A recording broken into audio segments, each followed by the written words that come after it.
Alors, pour vendre vos USDT, pour obtenir du cash, vous devez d'abord transférer vos USDT depuis Binance dans la rubrique financement en cliquant simplement sur USDT depuis Spot et cliquant sur transfert. Ici, vous allez simplement mettre le montant que vous souhaitez transférer et vous validez sur confirmer le transfert.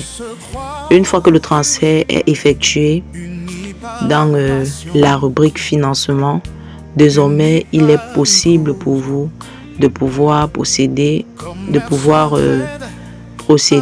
à la vente de vos dollars pour obtenir du cash. Alors, la prochaine étape donc vise à retourner dans la rubrique P2P, tout simplement en cliquant sur Accueil, ensuite sur le logo de Binance en haut à gauche.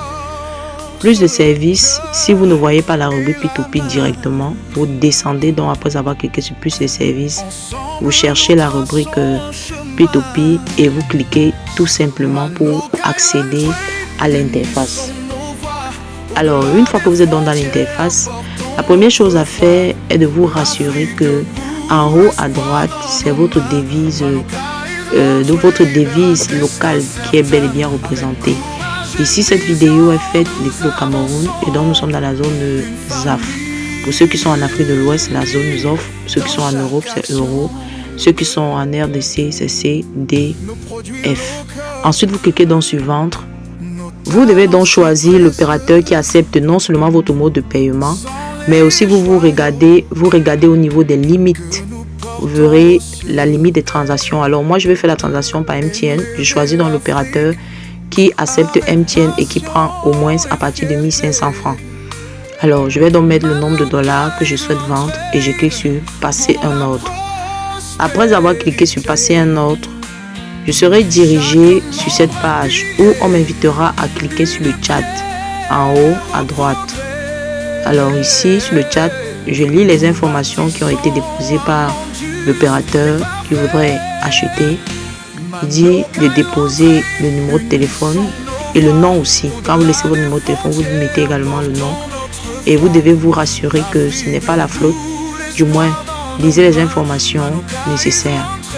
Après avoir donc mis votre numéro et votre nom, vous envoyez le message et vous attendez tout simplement que l'opérateur puisse faire le dépôt afin que vous, à votre niveau, vous puissiez également libérer les dollars pour lui. Vous attendez tout simplement que le système marque votre message pour dire que le message a été envoyé et que votre interlocuteur a reçu le message.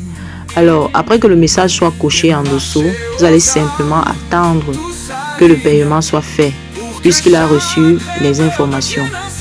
Alors, vous patientez et une fois que le paiement sera effectué, vous allez recevoir un message soit dans votre compte Orange Money ou MTN ou en fonction de votre pays, le mode de paiement, vous allez recevoir le message. Alors, si vous ne recevez pas le message et que dans le chat, l'opérateur vous dit avoir déjà fait la transaction, allez interroger le solde de votre compte pour vous rassurer que vous avez justement eu une augmentation de fonds du montant de la transaction que vous êtes en train d'effectuer dans Binance. Ce n'est que lorsque vous aurez confirmé justement que le paiement a bel et bien eu lieu que vous allez pouvoir continuer avec l'opération.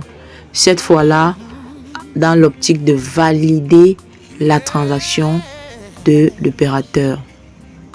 Alors, le paiement a bel et bien été reçu.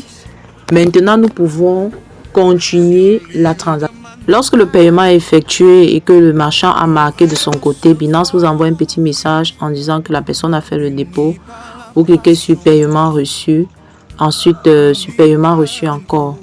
Et vous allez cliquer sur j'ai vérifié que le montant a été déposé ou j'ai reçu. Ensuite, vous cliquez sur confirmer.